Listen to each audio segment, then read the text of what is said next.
l'OCAR nous a permis de suivre des formations au niveau de la mairie pour le personnel municipal, des formations pour la population de Thiès-Ouest à travers les 75 jeunes et femmes qui ont été amenées à l'ISEP de Thiès pour suivre des formations pratiques. Et au sortir de ces formations, je pense que vous l'avez bien suivi. Le maire de la commune de Thiès-Ouest a donné des attestations aux récipiendaires à la mairie. Et on ne s'est pas limité là-bas. Un start-up et on a sorti les 5 meilleurs projets qui ont été financés par nos partenaires. Et ces start-up actuellement sont en train de marcher très très fort.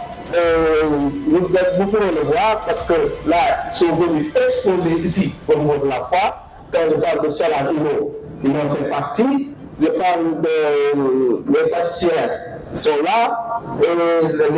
ceux qui font pisciculture, transformation, moringa et tout. Donc je pense que ceci mérite des applaudissements.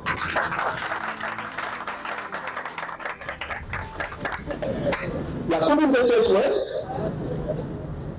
dans un souci vraiment de produire un bureau de qualité, qui est le bureau d'orientation locale pour l'emploi, à l'entame a créé un cadre de concertation qui regroupe les multi-acteurs de développement ici à Thiès et ceux qui travaillent au niveau des structures étatiques dédiées à l'emploi. Je peux parler de Pôle emploi, je peux parler de ANPEJ, je peux parler de NUI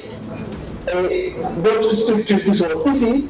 la FTT et autres, qui sont dans le cadre de concertation créé par le maire de la commune de Thiès-Ouest, par arrêté, et qui travaillent pour tracer des chemins, un programme pour mettre sur pied ce bureau d'orientation locale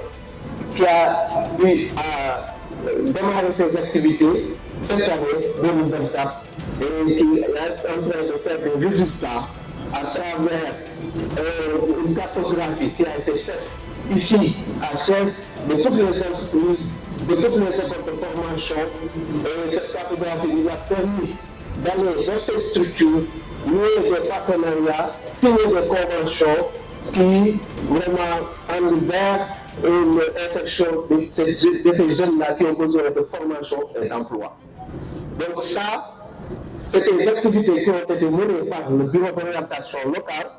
qui émanent de ce cadre de concertation qui a été créé par la municipalité de Thiès-Ouest à travers son maire, Dr Mamadou Djidé. Bonjour monsieur le maire, ñu ngi leen di nuyu yéen ñëpp di nuyu Elena mi représenté Elvia fii ak seen délégation bi ngeen àndal ñu ngi leen di nuyu yéen ñëpp. Man nag je parle au nom des startups financées par l'Elvia. ñun ñëpp ñu taxaw ñi dañoo bénéficier wu ci projet bi nga xam ne moom nooy formation 75 personnes yi ñu doon def en partenariat avec l'Elvia. Monsieur le maire nous a donné l'opportunité de bénéficier, d'avoir bénéficié pour ce projet. Ñun nag dañuy gërëm monsieur le maire bu baax parce que yombul ndax ngay liggéey ñu jàppale la ci matériel boo xam ne ça coûte des millions te remboursement amul de zéro franc la loolu dañ ciy sant yàlla bu baax parce que kuy liggéey ku la jàppale nga bëgg man maa ciy mag ma yore moringa ak ay jeunes rek laay ñëpp ay jeunes lañu ñuy ay jeunes yoo xam ne dañ toll ci seen buntu àddina war a créer emploi donc ñooñu ku leen jàppale nga sa gox te monsieur le maire yow dañ lay sant bu baax ndax projet bii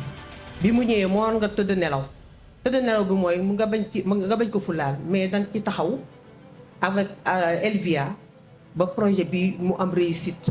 ñun ñëpp ñu bénéficier wu ci ñu ciy sant yàlla bu baax di la ci gërëm ci sant Elvia aussi di ko remercier bu baax a baax mu gën a am projet yoo xam ne yeneen bénéficiaire danañ ci bénéficier wu. bala ñu du ñu tëj nag te remercier wu ñu Sidaati macha allah Sidaati moom yàlla daf ko boole ak ñun ñu jël projet bi teg ko ci loxoom amuñu ci dara lu ñu naqadi parce que projet bi def nañu 15 jours de formation à l'ISEP de Thiès ba ñu koy def suñu transport suñu restauration amul dara loo xam ne suñu matière première yi nga xam ne moom lañ doon liggéey amul dara lu ci taxaw te bu fekkoon dañuy def formation te formation bi matière première bi sooxee bonne formation bi duñ ci am benn réussite mais macha allah suñu matière première amul dara loo xam ne tardé na ci du dara luñ fa soxla woon rek te jotuñu ko ci saa si ba ñuy demee dinañ fekk lépp nekk sur place ñu ciy remercier ñëpp monsieur le maire ñu lay ñaanal yàlla na yàlla defal la jàmm ci sa ndam ci sa mairie bi nga yokk ba ñu am ba yeneen i projet yoo xamante ne dinañ ci bénéficier wu ñeneen aussi bénéficier wu si parce que yaa ngi si vraiment on salue cette initiative de la mairie de Thiès-Ouest qui a décidé de répéter l'initiative qui avait été organisée il y a 2 ans et qui avait été un grand succès, donc une foire de réseautage pour l'emploi. Une foire que nous avons décidé de soutenir à travers les projets Réseau au Travail que M. Dia a bien décrit tout à l'heure. Et nous avons décidé de continuer à soutenir cette initiative parce que c'est en ligne avec ce qu'on est en train de faire sur les projets. Le projet Réseau au Travail, que je rappelle, est financé par la coopération italienne et les chefs de file de la région Piémont, que nous avons l'honneur d'avoir ici aujourd'hui, ainsi que les partenaires du projet, comme l'Université de Turin, ENAIP et la commune de Cuneo, qui est notre partenaire en Italie. En fait, il s'agit d'un projet de coopération décentralisée, donc une coopération nord-sud qui a permis d'avoir un échange d'expériences et de réfléchir aux politiques pour l'emploi respectives des 2 territoires. Donc vraiment, on salue cette initiative. On souhaite une grande réussite à cette foire qui a été organisée en marge d'un forum qui a eu lieu ces derniers 3 jours, qui a permis de capitaliser les résultats du projet, de continuer la réflexion sur la coopération nord-sud et sur le renforcement des politiques pour l'emploi au niveau des communes. Donc vraiment, c'est un événement très important qui continue le travail de réflexion qui a été fait dans ces jours. Et on souhaite vraiment que cette coopération puisse continuer. Il y a déjà des perspectives. On va continuer en tant qu'Elvia, mais en tant que tous les partenariats, à renforcer le bureau local pour l'emploi qui a été créé grâce au... Mesdames et messieurs les conseillers municipaux de Thiès-Ouest, monsieur le délégué de quartier de Thiès-Ouest, il s'est excusé tout à l'heure, chers agents municipaux, chers partenaires de la commune de Thiès-Ouest, de Kénao et l'ONG Elvia, honorables invités, chers exposants, rendons grâce à Dieu le Tout-Puissant, le Miséricordieux, le Seigneur de l'univers. Nous voici réunis à nouveau pour l'ouverture officielle de la 2e édition de la foire de réseautage pour l'emploi des jeunes et des femmes qu'organise la commune de Thiès-Ouest que j'ai l'honneur de diriger. Cette foire qui est devenue une tradition montre encore une fois notre volonté de promouvoir l'emploi des jeunes et des femmes qui reste une problématique cruciale malgré les nombreuses initiatives étatiques développées jusqu'ici. C'est donc un événement qui non seulement favorise une synergie entre les acteurs qui œuvrent inlassablement à la promotion de l'entrepreneuriat local, mais aussi et surtout permet à travers des panels. Je rappelle, dans le programme, il y aura un panel qui va réfléchir sur la promotion de l'emploi. Donc, nous travaillons pour trouver des solutions adéquates à ce problème. L'idée de cette année, qui porte sur l'implication des collectivités territoriales sénégalaises dans la promotion de la formation et de l'emploi des jeunes et des femmes, montre déjà notre engagement et surtout notre avancée sur cette question de l'employabilité. Je réitère donc mon soutien à ces jeunes et à ces femmes devrais-je dire ces braves femmes de ma commune et prendre de poursuivre ce genre d'initiative pour le bien-être socio-économique. Je ne saurais terminer sans remercier l'ONG Elvia, particulièrement Elena Gatti. Donc je demande à l'assistance extended oration pour Elena Gatti. Donc c'est une brave femme qui est depuis le début à nos côtés. C'est grâce à elle que ce projet est rentré dans la commune. Donc Elena pour son soutien sans faille à la réussite de cet événement. C'est également l'ONG Elvia qui a financé la foire, les stands que nous avons loués gratuitement, mis à la disposition des exposants. Donc sur ce mot, je déclare ouverte la foire de rejetage des 13, 14 et 15 février sur le boulevard Sofraco au quartier Bourg 1 et vous remercie de votre aimable attention. Merci beaucoup.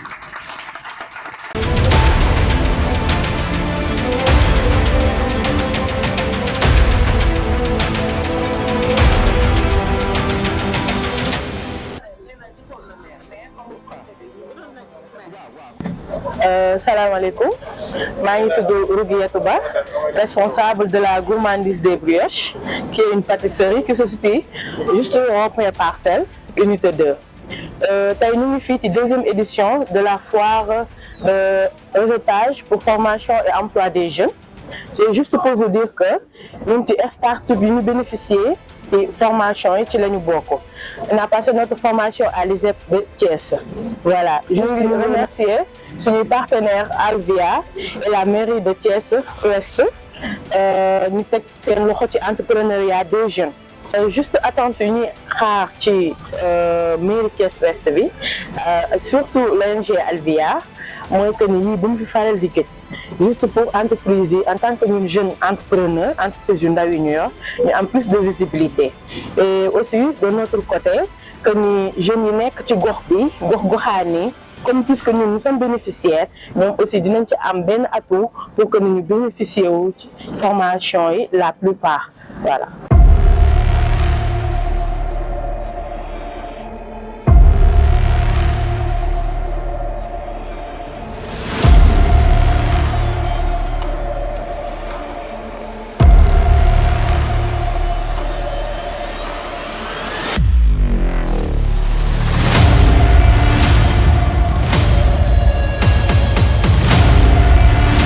Assalamualaikum warahmatullah. Maa ngi tudd Soda Mariane Ndiaye agroforestière ingénieur agronome di liggéeyee ci ONG ETDS bu Ziguinchor. Tey nag maa ngi am mbégte ak contentement teewal fi IG MAD de Casamance ci foire deuxième édition foire de réseautage pour la formation et l'emploi des jeunes et des femmes à Thiès. bu nga xamante ne ni mairie Thiès Ouest moo ko organisé en partenariat avec Elvia. gis naa ne nag moom foire bi am na solo lool macha allah nit yaa ngi fiy jaabante di jënd mais en tant que exposant attente yi nga xam ne moom la ñuy xaar pour troisième édition bi moom mooy ñu yokk durée bi mu nekk benn une semaine pour permettre ñi nga xamante ne ni ñoo liggéey mën a ñëw peut-être bien ci samedi ak dimanche yi gën a mën a ñëw jënd xam produit bu baax a baax. Merci, je vous remercie.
asalaamaaleykum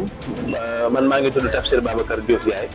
nekk fi nga xam ne moom mooy IPOST institut privé d'orientation scientifique et technique donc ñu nekkee fi nga xam ne mooy quartier Kadière janoo ak li nga xam ne mooy cabinet maître Sidiki Kaba donc ci terrain jamono ji rek donc man nag maa ngi wax ci li nga xam ne mooy turu école yi nga xam ni moom mooy école privée yi nga xam ne ñëwoon nañu ci fi nga xam ne tey moom mooy deuxième édition foire de réseautage pour la formation et l'emploi des jeunes ainsi que des femmes donc ñu amaloon ko depuis le 13 février mu war a jeex tey jii nga xam ne moom mooy le 15 bu koy defee fi nga xam ne moom mooy boulevard Sopraco donc nag foire bi wax dëgg yàlla tout d'abord ñu ngi ciy remercier ki nga xam ne mooy monsieur le maire ainsi que ñi nga xam ne mooy waa Bool ñi nga xam ne permettre nañu ñun ñu ñëw fii tey def li nga xam ne moom mooy exposition donc exposition bi ñu fi def nag c'est par rapport à nos différentes formes de formation yi nga xam ne am nañ ko au niveau de l'établissement yu ci mel ni filière yi nga xam ne daal école de formation yi teew yëpp am nañ ko fi donc kenn ku ci ne indi nga ay filière de formation bu dee comme ñun ñi nga xam ne ñun ñooy waa IPOST donc am nañu lu ci mel ni ay développement audiovisuel informatique de gestion restauration management des entreprises des organisations gestion de caisse ainsi de suite mais daal ñu ngi leen di sant bu baax a baax ci opportunité yi nga xam ne donc offrir ngeen ñu ko à ce que ñu mën fi def li nga xam ni comme son nom l'indique réseautage bi ngeen doon woote tey ñu mën ko am ñu nag yeneen écoles yi nga xam ne teew nañ mais ñu nag askan bi nga xam ni moom moo nekk fi nga xam ne mooy commune de Thiès Ouest donc foire bi nag xëy na def nañ ci constat biñ ciy def tey di leen ko lancer mooy pour la prochaine fois xëy na di côté de l'aspect communication à ce que mu gën a dox de telle sorte que population bi nañ ko gën a yëg bu ko defee dina gën a mën a am benn dugg bi ak génn bi daal ba kenn ku ci ne dañ ci gën a gis sa bopp waaw fi nga xam ne moom mooy quartier Carrière en face terrain jamono donc foofu la école bi situé woo képp koo xam ni bëgg nga ñu seet si donc mën nga fa ñëw ñu ngi nekkee foofu mais mën ngeen ñu jot aussi si numéro yi nga xam ne moom mooy le 78 017 74 15 78 017 74 15 wala 77 280 33 47 wala 33 953 27 39 donc numéro yooyu bu ngeen ñu ci woowee rek di ngeen ñu mën a jot jërëjëf. waaw maa ngi lay nuyu bu baax di la ziar di nuyu waa Thiès yëpp surtout commune Thiès Ouest di nuyu monsieur le maire ak suñu partenaire yi LVIA di wax ni foire bi bii mooy deuxième édition ñu siy sant yàlla bu baax bi ñu fekkee première bi fekk waat deuxième bi di ñaan yàlla nañ ko yeggale jàmm ak salaam si barke Seydina Mouhamed foire bi nag macha allah am na solo lool parce que édition bi nga xam ne moom la ñu def daaw vraiment réussir ko kon ñu ngi siy sant commune Thiès Ouest bu baax a baax parce que suñu mënee am partenaire boo xam ne accompagné nañu tey ba ñu mën a yokk suñu liggéey c'est grâce à commune Thiès Ouest parce que nag partenaires yi mosoon nañ fee jaar te daawuñu si gis suñu bopp donc suñu si gisee suñu bopp c'est grâce à monsieur le maire Mamadou Djité parce que nag am na ñu ko fi jiitu woon li ñu bëggaat daal mooy bu ëllëgee bu ñu koy defaat ñoom balaa ñuy réunion ak partenaires yi la ñu jëkk a gis ak ñun ba laaj ñu suñuy jafe-jafe pour ñoom suñuy wax ak partenaires yi mën a xam ne si lii la ñu war a wax ak ñoom ndax jigéen ñi déjà am nañu problème boo xam ne problème bu sérieux la mooy problème mu Fra donc loolu dafa war a bokk si programme bi nga xamante ne moom la ñuy signé contrat ak partenaires yi pour buñ ñu mayee formation ñu accompagner ñu ak Fra loolu lu ñuy soxla bu baax a baax la si lu ñu war a yokk bëgg nañu tam monsieur le maire di wax ak grande surface yi nga xamante ne ñoo nekk si commune bi que entreprise yi nga xamante ne aussi ñoo nekk ci commune bi ñu am lu ñuy servir commune bi parce que mënoo nekk ci benn commune di fa liggéey di fa am ci ay ressources yu am solo te doo contribuer ci développement commune bi loolu aussi ñu ngi koy ñaan vraiment mu jàpp ci bu baax a baax mais kontaan nañu trop di sant waa Elvia bu baax a baax parce que la ñu waxante woon ak ñun daaw vraiment def nañ ko ñun ñuy accompagner ñu di leen ñaan ñu gën a yokk rek ba ñu gën a am doole ndax suñu gënee am doole aussi dana tax jeunes yi gën a ñime dugg si parce que ay mag lañu yàgg si développement di si liggéey te gisuñu si woon suñu bopp bu baax buñ si gisul suñu bopp jeunes yi duñ si mën a dugg moo tax jeunes yi sawaruñu si mais suñu accompagner mag ñi ba mag ñi gis si seen bopp dinañ mën a xëcc ci jeunes yi ñëw développement jëm sa kanam di leen sant di leen gërëm. asalaamaaleykum maa ngi nuyu mbooloo mi macha allah di nuyu commune Thiès Ouest di remercier bu baax monsieur le maire Mamadou Djité ñu ngi kontaan bu baax di kontaan ci fois bi ñu participé waat encore mu nekk deuxième édition bi mooy suñu ñaari at la ci participé macha allah kontaan nañ loolu partenaires yi aussi ni ngi ñëw man maa ngi bokk groupement jàppoo liggéey nekk la secrétaire générale suñu présidente nekk Rokhaya Sow ñu ngi fii au quartier Mbour 1 en face école club de terre Adawa foofu la ñu nekkee GIE bi mu ngi composé 21 membres macha allah dañuy liggéey di def en même temps fonds de roulement suñu liggéey bi ñun noo koy defal suñu bopp gestion bi aussi noo koy defal suñu bopp di wëri ay clients aussi nooy defal suñu bopp ndax suñu produire dañuy partagé ku nekk dem jaay li nga jaay nga indi ko versé après ñu def ko ay fonds de roulement ñun noonu lañ koy doxalee suñu liggéey. asalaamaaleykum man la Binta Mbaye Cissé SAPCO Thiès présidente mbooloo dimbali suñuy njaboot du SAPCO à Thiès ma bokk aussi ci bénéficiaire u start-up yi nga xam ne ñoo les 5 start-up yi nga xam ne ñoo bénéficié ci projet Elvia bi ñu ci am vraiment grandeur boo xamante ne bii ndax ñun suñu maire daf ñu defal loo xam ne bu fekkoon ne am parce que Elvia yàgg na fi te mosuñ comme ni ko Rokhaya waxee rek Elvia yàgg na fi mais mosuñu bénéficié wu si financement wu Elvia yi ba yàlla dogal nag moom monsieur le maire bi mu ñëwee mu am vraiment ak population bi mu am si yitte boo xam ne mu commencé doon recenser groupement yi bu ñu commencé recenser groupement yi pendant projet bi ñu jël groupement yi ak les jeunes ñu dem defi ju formation fële à l'ISEP 15 jours de formation defaale fa entrepreneuriat ci la yàlla dogal ñu génne 5 start-up si projet yi ñu kii man yàlla def ma bokk ci ñooñu nga xam ne ci filière moringa bi ci laa bokk moom laa bénéficié wu ñu sant bu baax nag di gërëm di wax ne itam monsieur le maire lii wax dëgg yàlla kenn du ci dara mais dañ koy ñaan rek projet yi nga xam ne mooy ñëw pour population bi nga xam ne mooy commune ouest ñeneen mën ci bénéficié wu comme pour ñu gën a yaatu ci biir commune bi ndax jigéen ñi soxla nañu formation xale yi soxla nañu formation bu ñu leen gënee dooleel rek commune bi moom macha allah lépp la ñuy wax jàmm rek la ñuy wax te ku encadré jeune encadré femme yaakaar naa ne foofu moom développement rek lañ fa gis ñu ngi koy ñaan daal projet yii di ñëw ñun de ñu ngi ñaan amaat yeneen encadrement mais itam ñi nga xam ne bénéficié wuñu ci projet yi